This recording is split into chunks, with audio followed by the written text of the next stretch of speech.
Hello, hello. My name is Brendan Bastine. I am the president of consulting here with Goes Into Consulting, and I come to you today with a ITDUG webinar on compliance.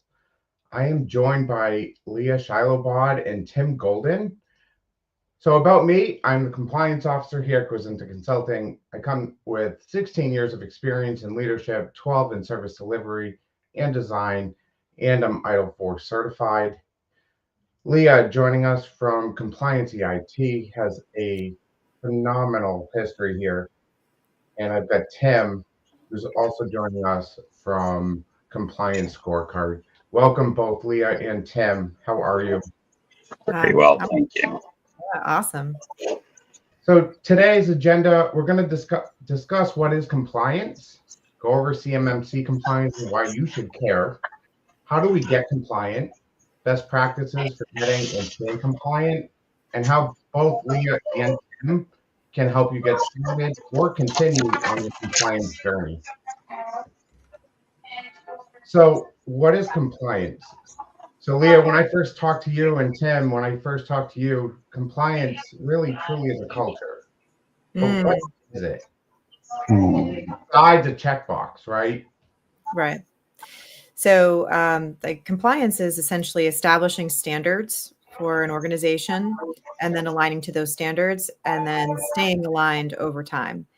And those standards can be technical standards, they can be process standards, they can be like a variety of physical security standards.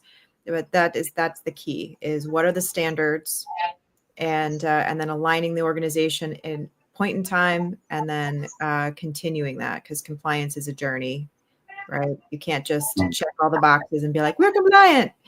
That is not. Wait, that's not a thing? No, I was having a discussion this morning on compliance, and they said something pretty interesting here, that compliance is more than just a checkbox. Mm-hmm. And what was truly interesting was when he said that if you're going to work compliance as if it's like a starting point and end point, you're going to be working it forever. Yeah. And Tim, I know that there is no end point, is there? Maybe if you're thinking, and we're going to dive into CMMC, is the end point the actual attestation for CMMC? Is it the? I don't think it is. I think that's just the beginning of the future point step. It's a milestone.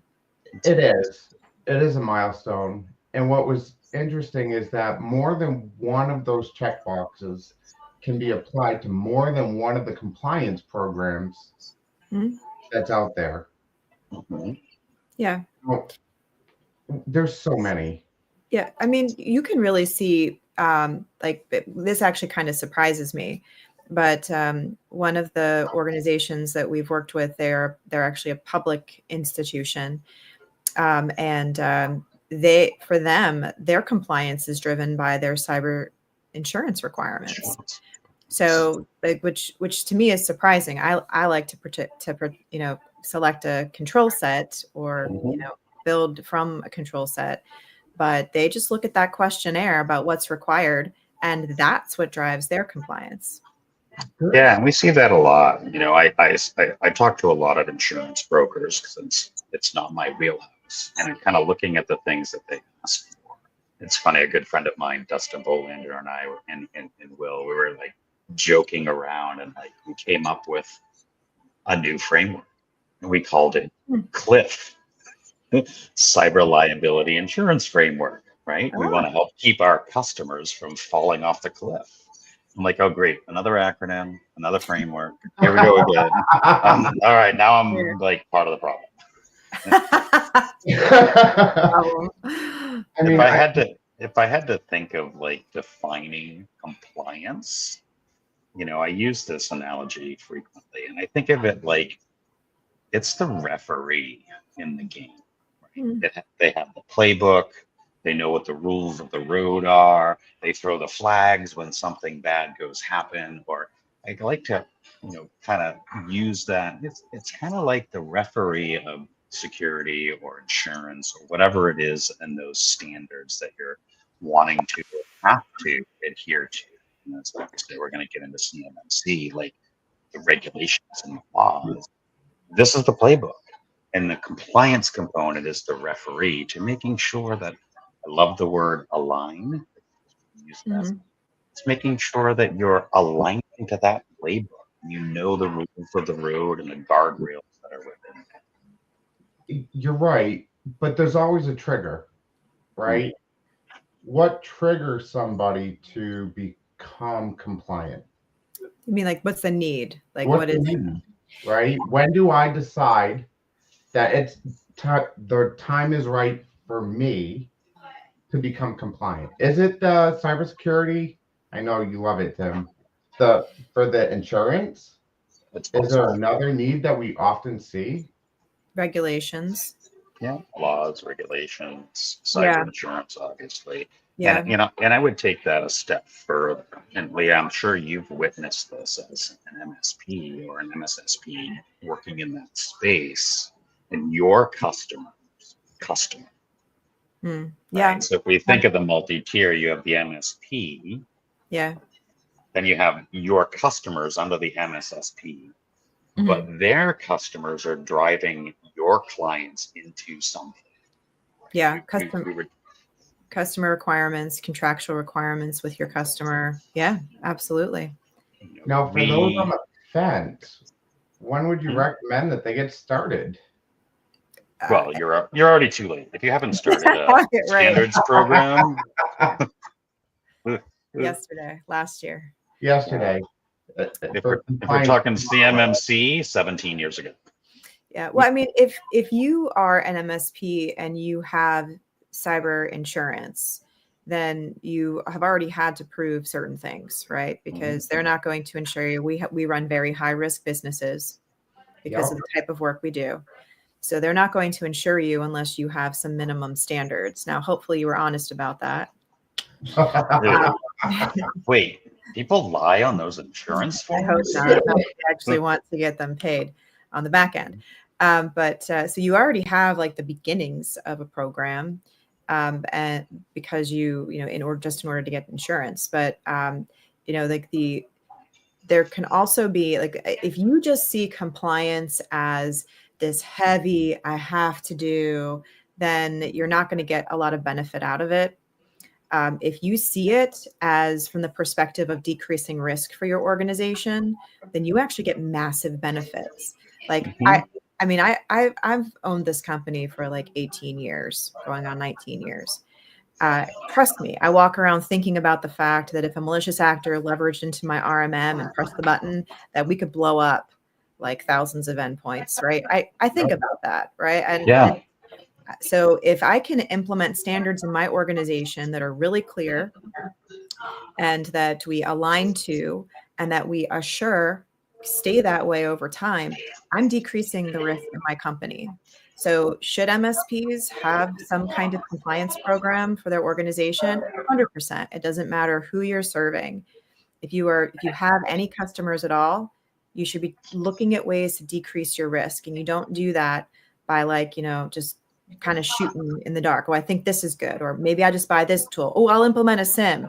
Like that's spastic, and that's not really going to decrease risk. Exactly. Great points.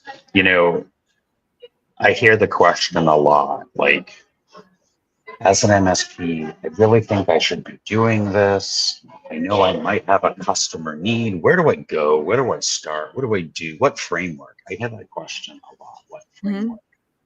And the now formerly known as CompTIA, has the whole trust mark program, which is a great, a great way to be able to get into and get your own house in order. And I love, Leah, that the fact that you are actually concerned about having your own house in order. And a lot of MSPs, they're on that reactive, making sure that their clients are in order, and tend to forget about themselves. Yeah. Yeah. The cobbler's children have no shoes. Or, the mechanic with the broken down jalopy in the yard. Right. Yeah. So when we work with any organization that has a compliance requirement, then you first look at what are all of the compliance requirements that I have? What is everything? Mm-hmm. I used to, we specialize in helping companies that need CMMC compliance and MSPs that need CMMC compliance as well. So we used to just say, oh, they need CMMC compliance, we're good. And then over time, we found out that some of them do have specific contractual requirements that are not just, you must be compliant at level 2 and apply the 800-171 controls. It's like, actually, we need you to report an incident to us within 24 hours of having it. DoD's requirement 72. Or here are the additional security requirements that you have above 800-171. So now we ask at the beginning. So if you're an MSP and you're like, what framework should I use? Like, do an audit of what's required. Do any of your customers require something of you already? What about your cybersecurity questionnaire? Like, what's your requirements from there? So get an audit of what's actually required, and then look at some frameworks. Look at the CSF, the cybersecurity framework. Look at FTC safeguards, GLBA, like all the mouthful of acronyms, right? Look at the acronyms. look at the CIS controls. And when you build that program, like there are a lot of controls in CIS. There's 3 implementation groups. Maybe not all of them are a really great idea for you to implement now. Select controls and groups, start with something. I'm sure that anyone that's listening that's in IT has like a set in their head of like best practices, right? Like we used baseline. We used to, like back in the day, before I learned anything about controls, we always used to say, well, we configure a server this way because it's a best practice. Sure. We do X, Y, and Z because it's a best practice. So we had this set of like Leia's controls, but who's Leia? Right. I mean, I think I'm pretty who remembers those days of the Microsoft Security Baseline Analyzer? Right. We would just run that and be like, oh, I got green boxes, I'm good. Yeah. So use control sets that are out there already that really smart people built that did a lot of deep thought about it. Select controls and frameworks that are already out there, and they're all available online for free for you to peruse. When we talk about all of these, it all boils down to process and the culture that we build, right? We need to make sure that our side of the street is clean before we can start helping others. It's kind of like when the airplane says, put your mask on first, right? Are we following what we should of putting the correct controls in place? And it really is the culture. We have to build that from the ground up, especially if the MSP is not used to taking security in-house for their own instance, right? Yeah, I mean, if you never have the time to do it right from the start, you'll never make the time to do it over. Right? What does vision of good go live look like? Because it's a process, right? Yeah. When you bring up the culture conversation, this is a really hard lesson I had to learn way back in 2007, whatever it was. We got a contract. It said you'll adhere to NIST 853, whatever. And I immediately grabbed the controls and I started knocking things off and locking down admin rights and pissing off all the users along the way because Bid Bag Tim was here just doing the things that he was supposed to be doing. And the lesson that I learned in there was I needed to talk about the why. I needed to build that culture in the company to think there's millions of dollars of revenue, and your job, you have the ability to collect a paycheck, depends on us doing this. Oh, And if absolutely. you're right, and so I had to actually learn the hard way of like, oh, I probably need to explain to the users why you have to do two-factor now, not just throw it in their face and be like, too bad, this is what we're doing. And I went from Mr. No to Mr. Why. And that was a really hard lesson for me to learn in that corporate world. But once I did that, and once I was able to have those conversations, everything was easy. Hey, I need a new backup solution. Hey, I need a new this. Hey, we need a new that. Like, no problem getting those things approved over the years because they understood the why. Like, everybody's job depends on this contract. And if we don't do these things, we lose those contracts. Right. Why is huge in business holistically? We work with a lot of very, very intelligent people. Yeah. All the time. And we need, as human beings, to understand the why. Otherwise, it can look like micromanagement. It can look like we're just, shooting things off from the top down. That why is critical. Yeah. Not only in compliance, but in business as a whole. And then you can take it a step further. And as you're building that culture and understanding the why, you can actually make it fun. You can make compliance sexy. And everybody's like, what? How? Like, documentation is boring. I hate it. But you can gamify components of that. Right? Oh, yeah. Maybe there's ways to make it less boring and less, and more exciting by building that culture around it. 100%. There was a few times where I was struggling to understand and interpret a couple of the controls, and I just sat down. Like, these were all educators, PhDs, doctors, lawyers, whatever, and they didn't. And I just sat with them, and I'm like, I'm stuck. Like, I don't know what these things mean. And we just all sat together and made a game out of it and literally broke down word by word and then tried to put it in context and the phrases, and like, everybody was involved and they felt like they were part of the solution.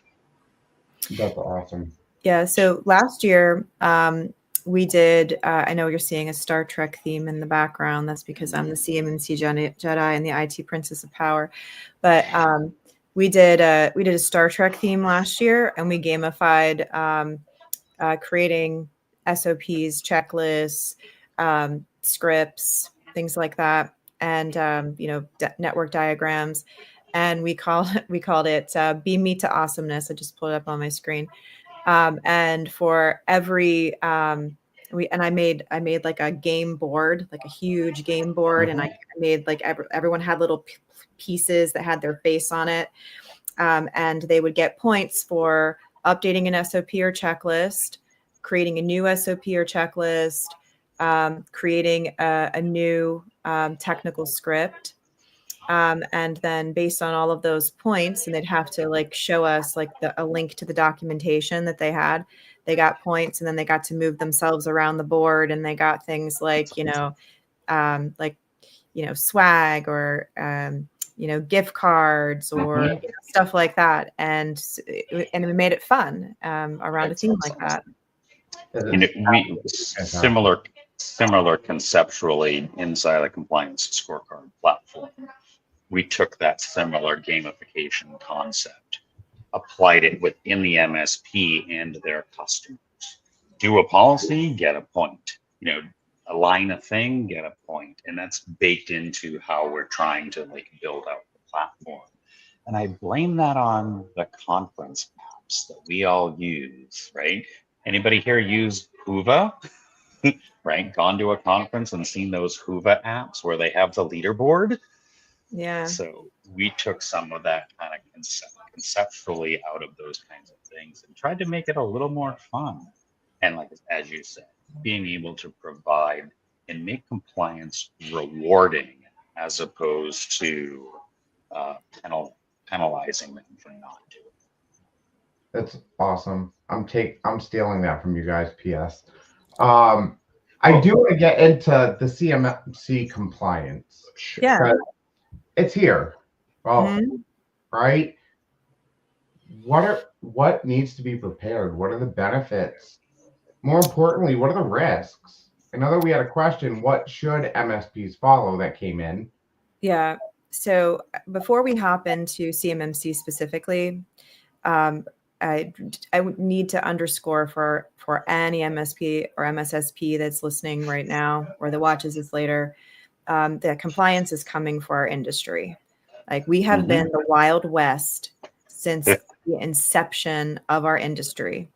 And our federal government sees the risk that we pose to our nation and to our economy. Obviously, like they need us. Businesses would not be able to operate. We are vital. And so if we are that a huge risk. So you need to prepare yourself for regulation coming to our industry.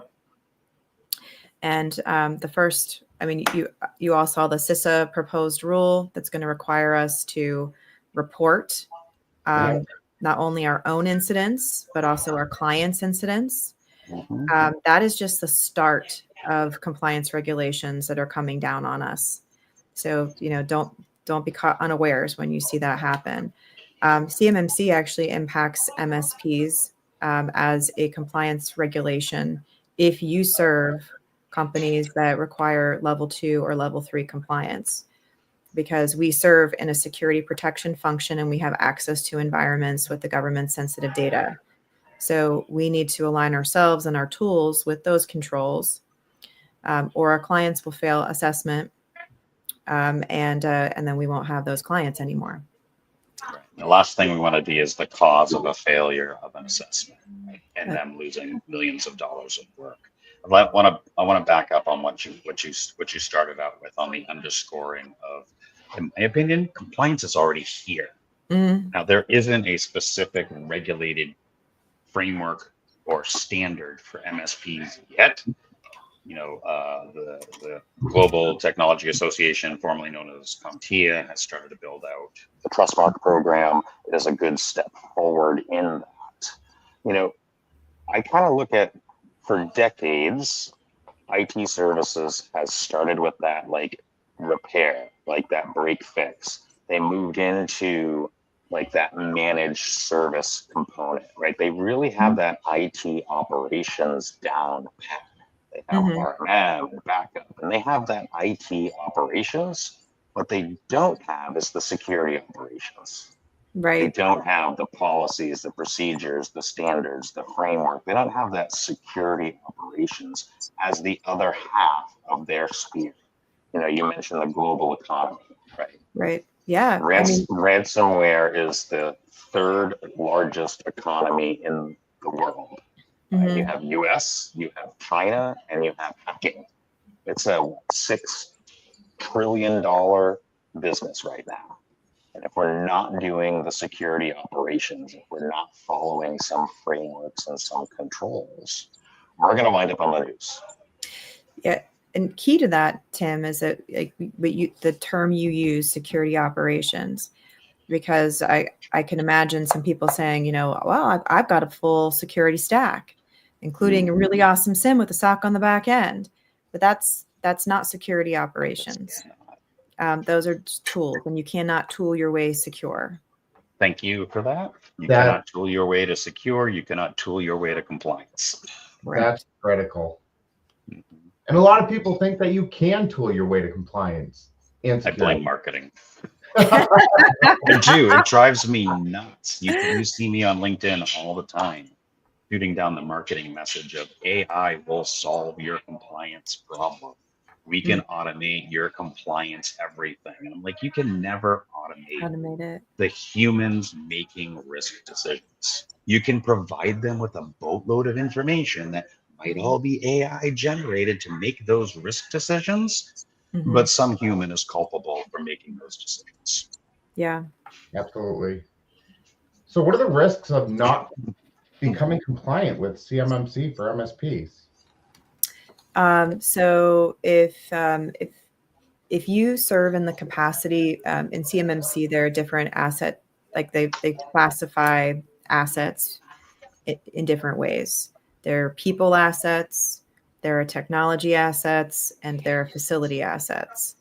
And each of those assets can be a CUI asset, processing, storing, or transmitting CUI. Hopefully that's not you if you're an MSP. Don't do it. And then there's security protection assets, SPAs, and that's any asset that provides a security function or capability. So immediately you think, oh, that's going to be my security stack, and you're right.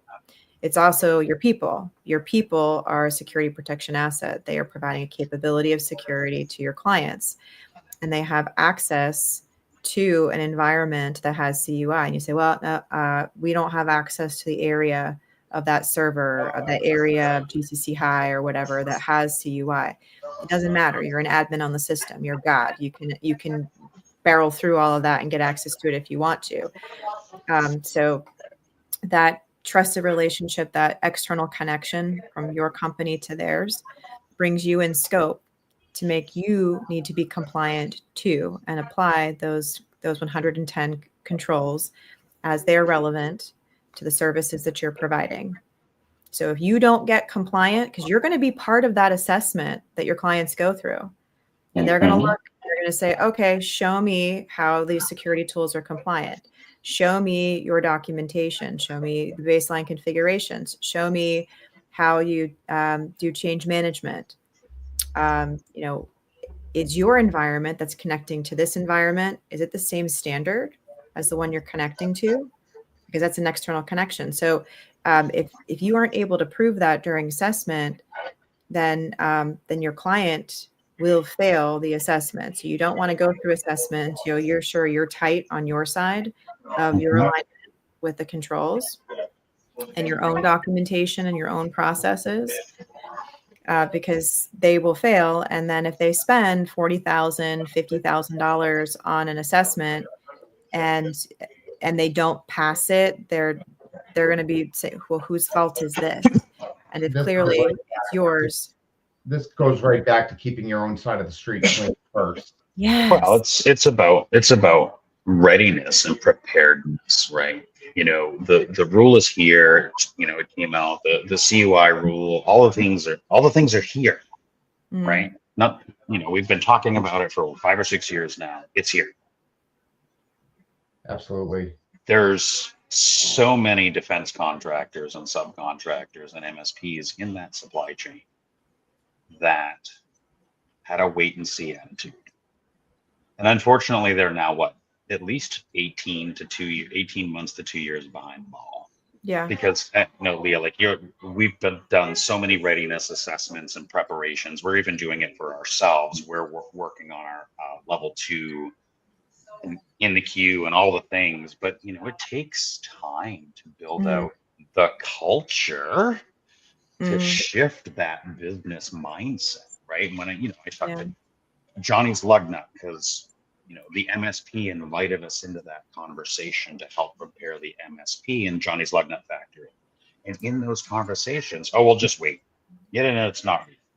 Well, now it is, and now everybody is scrambling to play catch up, because 90% of Johnny's lug nut revenue comes from those government contracts. And if they don't do this, they're out of business. They're going to have to maybe hire a marketing and sales team to go do this in the commercial. Yeah. Right. And that business decision of if I'm going to stay in the government sector, this is what we went through. And I'll back up way back to 2005. We were 100% government contracts. All the work that we have done for 30 years in that company was all 100% government contracts. We received them new contract in '06 that said you will follow NIST 853. And we had a decision to make. We could segregate one little system for one little contract and say that is the scope. Mm-hmm. Anything that is not in there doesn't count. Mm-hmm. But we made the business decision because everything was 100% government. So we took the entirety of the organization and everything that we did as the scope. Now, you as the MSP, you're providing a certain set of tools, a certain set of things to that customer. And chances are what you're doing will end up being as part of that scope. Yeah, it would Which be. point, I was going to say, at which point now you're assessed, and now you could be the roadblock for them losing $1 million. Yeah, and you know, these defense contractors are getting wise to this requirement, and a lot of them are preemptively looking for new MSPs. So you can see that as an opportunity if you want to be part of that game and get compliant yourself. And then it should be a risk in that column for you if you have clients that need that and you're not working on this. Mm-hmm. I mean, but some of our MSPs have actually just chosen to drop their 1 or 2 CMMC customers because the bulk of their business, 80 to 90% of their business, comes from a whole completely different vertical. And that 1 or 2, you know, CMMC customer, while lucrative, eventually will not be. Yeah. So they, you know, we've consulted with quite a few. They're like, no, we're just going to drop. Mm-hmm. So my question is, and the big question is, how do you get compliant? Where do you start? I remember. No, AI just checks that box. And that's what everybody's mark. I mean, I can buy CMMC in a box and be done in 24 hours for $99. Oh, sorry. Did I say that out loud? So I remember going into PCI compliance and GDPR compliance for Grozenta, and I got this lengthy list of controls that needed to be implemented, processes that needed to be implemented, right? Mm-hmm. Where do we get our data? And I remember looking at it going, where do I start? Yeah. I know that there are a lot of MSPs looking at these controls in the same way. Where do you recommend? So what we did in our organization, and this is how we ended up building the CMMC IT documentation toolkit as well as a end result of this, was that I looked at, we were already a culture that was really about documentation, whether that is documentation of the changes that we're making, change management, and also lots of SOPs and checklists. We already had that built into our culture. So we looked at what are we actually doing right now that is compliant, right? So like if we look at that, the day-to-day stuff that my technicians and engineers are doing, what processes with documentation do we already have? And then where are those gaps? Mm-hmm. And then above that, you need to have some report up and accountability. You have to have like plans, operational stuff that you're going to do on a regular basis. Like how are you going to respond to an incident response plan? How are you going to manage your assets, asset management plan? How are you going to check the alignment to the controls over time, risk management plan?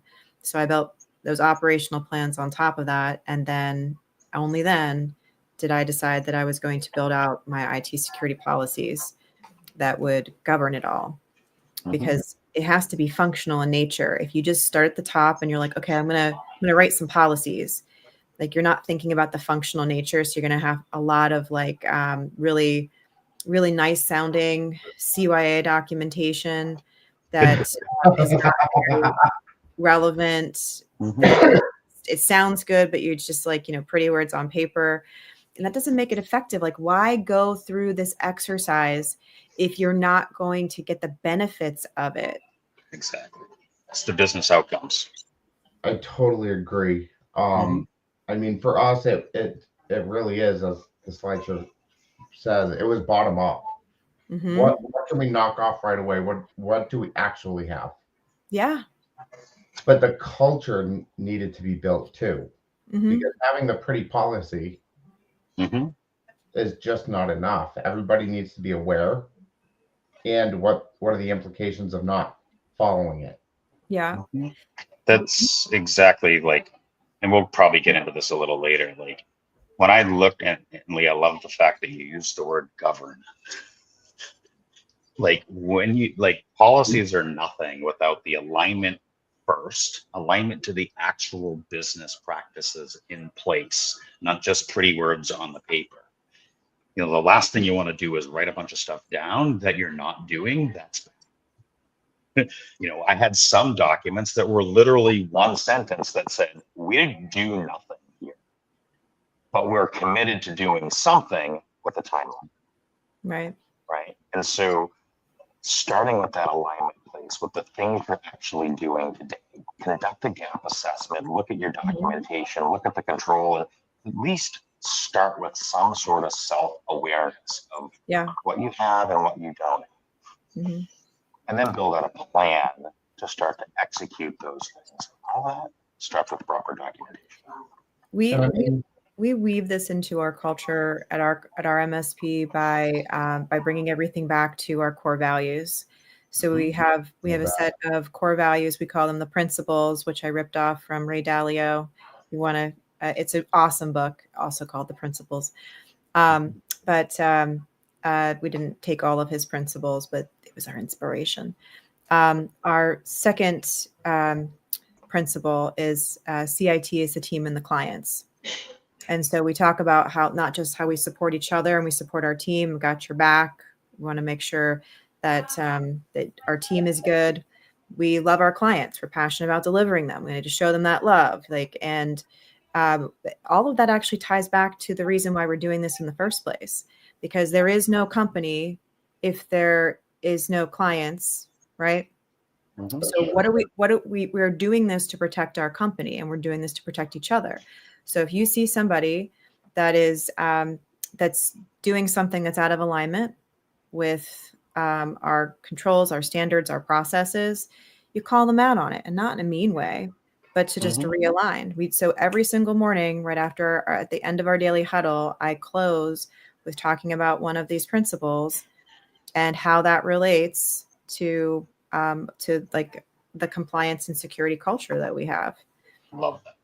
I think that, and part of our recommendation during our consulting is, as you start getting these policies and processes and SOPs and knowledge bases, it's a lot, right?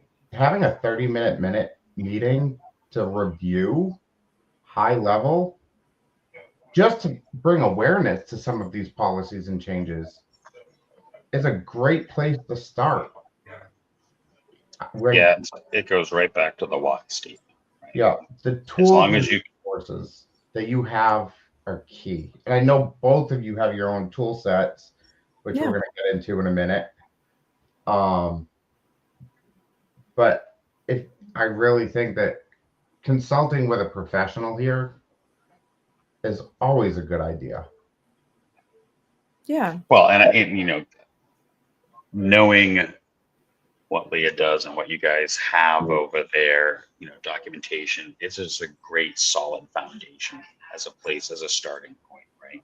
Whether you utilize us as a platform or Leah as a documentation, you know, I say this and I've been saying it every day for the last year and a half, like you need to start someplace.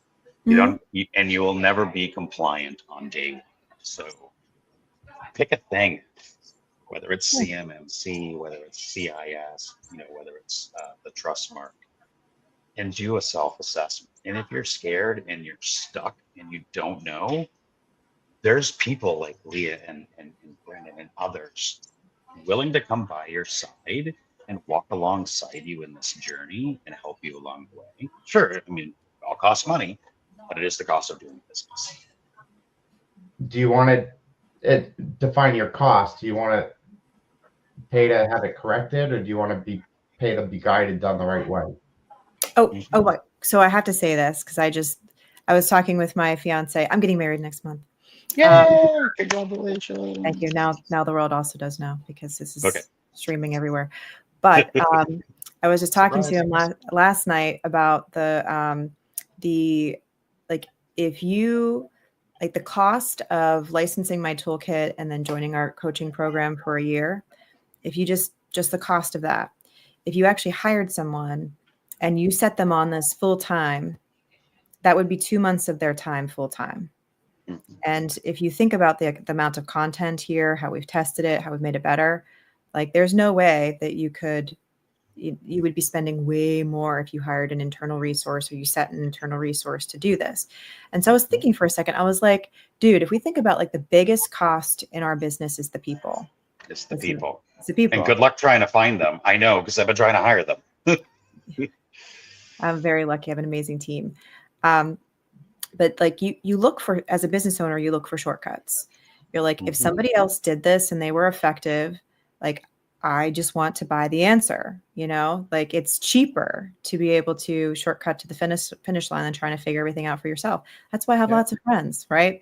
Because if I don't know how to do something, I'm like, Brendan, I need your help with this info. It's like, I don't fix it. I'm like, well, you're going to fix it for me today because you're my friend. Like that's how things work. Anyway, did you want me to talk a little bit about that? Yeah, absolutely. You have your ITDUG toolkit. Yeah. Yeah. So here, how do we do this? Present down at the bottom. Yeah. I don't know what it's going to do. We're going to find out. Oh, it's the internet. It's the internet. It must be true. We're good. Make it happen. All right. I have faith in you. Okay. So everything that we built to help our clients to be able to get compliant and stay compliant, we provide that to MSPs, MSSPs, and consultants that are doing this work, because we want to build an army of suitable providers to be able to help the DIB get compliant and stay compliant. And we created a community, so we all share best practices and make all this stuff better. So you got and it's not a platform, guys. It's a portal that has all of the how-tos. How are you going to build a program? What are you going to have what's your compliance process? How are you going to track that? How are you going to onboard it for your clients? How are you going to price it, sell it, deliver it, box it up? We got all sorts of things here, all the documentation that you need. You can use it for yourself, right? We have MSP versions of this too, and then ones for your clients. So you get yourself compliant and you get to build compliance as a service too. We got all that content there. We meet twice a week to review. We have the CMMC level 2 implementation guide. So what do these controls actually mean? We go control by control every Thursday. What's the spirit of this control? What does it look like implemented in real life? And then you've got that guide there that goes through all the details. We even have an accountability program where I get on there and I kick your butt once every 2 weeks to make sure that you are implementing these controls inside of your MSP, and a whole roadmap for that. And then we have to have suitable tool sets. So we did a vendor suitability study. And then we've got a bunch of C3POs that reviewed the toolkit, gave us feedback. We made stuff better. And we have a list of those guys too. And then, of course, I've got some sales and marketing stuff on here, because everything that we do for our business in this area, we just give it to everybody. We want everyone to be compliant. We want everybody to be successful in being able to deliver this. There are not enough providers that are compliant to do this work. We are in a deficit of that. So if I can work with my colleagues and we can all get better together, we're going to be able to secure our nation.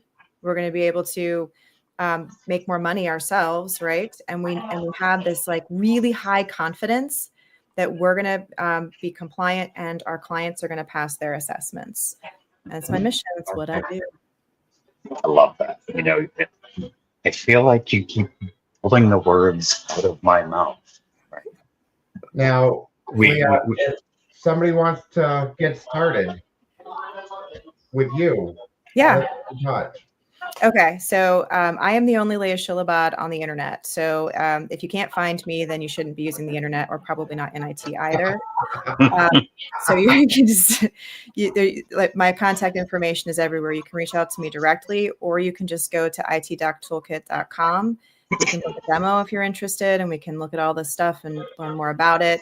Obviously, there's information there about what the toolkit is. I would love for really solid MSPs to join our army so that we have this high confidence. We honestly, guys, those calls are awesome.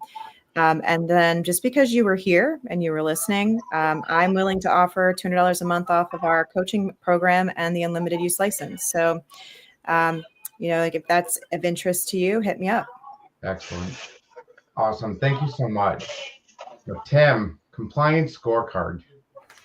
Yeah, so I'm going to try to share over the hotel network while my VPN is running and live stream. Fingers crossed. Fingers crossed the internet works. So I'm going to share my screen. We might have a little bit of infinity. Let's see.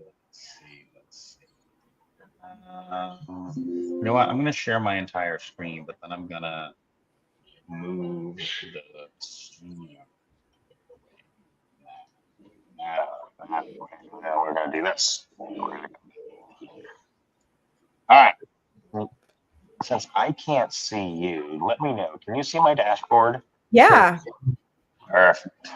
All right. So pretty little dashboard, all the charts and graphs, all the fun things, all the policies, all the procedures, all the scorecards, all the things. I'm not going to go deep. What I would rather do is to spend a couple seconds kind of talking about the problem we solve. If you really want to dig into what does it look like, how does it work, what buttons to click, every week we have a live demo. That slide will be coming up here. But let's talk about why it is that we build Compliance Scorecard. As a documentation nut like Leah and her team, what we saw in the GRC, the compliance tool space, was a lot of them were way overpriced, extremely hard to use, and didn't talk to the MSP tools that we use every day. And another big component was the govern function. Right? We wanted to bring a simple, easy, effective way for you to build out a compliance as a service program with 4 simple parts. Alignment. Are you following a framework? Is the policy aligned to a thing? Alignment. Authorization. Us as MSPs, we are facilitating that work, charging for that work, but it ain't our stuff. It's our customers. They need to authorize it. They need to say, yes, those are our humans. Those are our devices. Those are our policies. That authorization. Second is that adoption. We talked all about culture today. If you're not getting that adoption and buy-in from the end user, then you're Mr. No. Just live. And lastly, it can't be shelfware. It needs to be regularly assessed. Yes. So we brought that govern function to a simple, easy thing.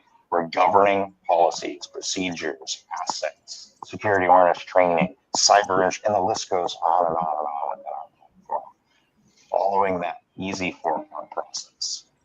And Compliance Scorecard can do that and help Leah and your people build that cyber army for less than $3,000 a year. Perfect.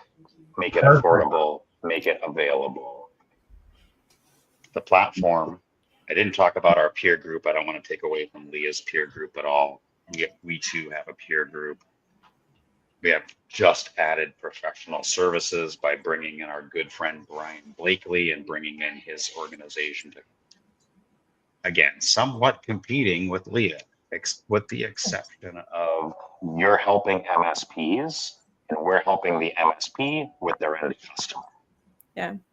So, and Tim, don't worry about that. Like, the way that I think about it is that that we just need a lot of good options for MSPs.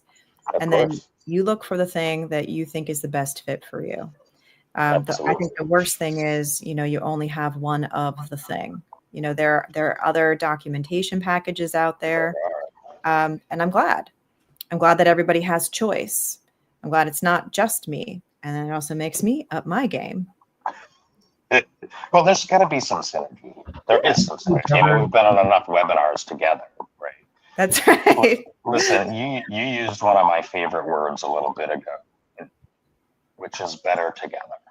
Yeah. That is the core of who I am, who we are as an organization, is to work side by side, arm in arm, for all of us to come together and build our cyber army and defend our digital borders, while doubling our revenue along the way. Absolutely. So it doesn't look like we have any questions. Does anybody have any questions, comments? Throw it in the chat. Give it a couple minutes to come on in. And I was trying to watch chat over here on my phone at the same time. Yeah, look at you multitasking. Trying. Yeah, I mean, like I mentioned, I'm everywhere. I can see everybody on the interwebs. I'm going to be at 2 CMMC conferences next month, CIC Southwest, and then also at KuiCon down in Tampa. So hopefully, I'm in Tampa today. It is cold. It is 48 degrees here. It has been cold all week. I woke up to -10 this morning here in Pittsburgh. Yeah, me too. So, yeah, Me too. 48 seems balmy. Well, I mean, I live in New Hampshire, which is generally cold. I'm like, yay, we're going to be in Tampa next week. I brought shorts. Oh, that was a mistake. and no jacket. Yeah. So if you are an MSP and you're interested in CMMC, please try to get to one of those events, CIC Southwest or to KuiCon. You're going to learn lots of things. You'll be able to network with amazing people. I'll be able to see you. We can become friends too. Excellent. Well, we're going to be at a bunch of different conferences. Go look at it on our website. Like, do you find we have a couple minutes here, right? Yep. Don't we? Leah, can we banter a little bit about the CMMC conferences? Because a bunch of people are like, Tim, you should go. I'm like, I don't know. Like, tell me a little bit more about one or two of these conferences from an MSP perspective on why they should attend, what they might get out of it, and maybe talk about that briefly for a minute or two, since we have like 8 minutes. Okay. All right. So if I'm going to trade my time for a thing, I need a good reason to do that. And I need to understand what is my purpose of going. So when I go to these events, I look at, first of all, like who's speaking, and I want to know, like, I have specific questions before I go. And if there's not a session, then I'm looking for a who to make friends with, to ask those questions too. And then there is amazing discussion outside of that, whether that's in the hallway or, at happy hour or whatever. And then when you have those relationships, you're going to come up with questions, period. The body of knowledge with CMMC is so large. If any one person says, I know everything about CMMC and the whole world of CMMC, I tell you, turn your heel and run fast in the opposite direction, because it is impossible. It's not just about the controls, guys. There's lots of information. So make friends. Like, there's people who specialize in knowing pieces of this. So make sure that you make friends. Like I have really smart people who have specific knowledge because I show up at those things, because I offer help, because I'm a connector in that way. So when I get stuck on a thing, I know exactly who to call and exactly who to text, exactly who to shoot an email. Because I have all that goodwill, they answer me. So, I mean, I love that. That is the reason why I go. I love that. These, whether it's a specific CMMC conference or an IT conference, I love the fact that you actually put the effort in to be able to determine some business outcomes, whether that's meeting a new person, maintaining an existing relationship, or actually gaining knowledge from a session, having the business outcomes. I love that. And a lot of people go to a conference because they get free booze and swag.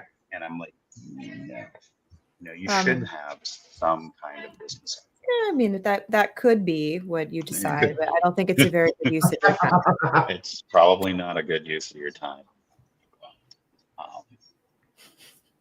No.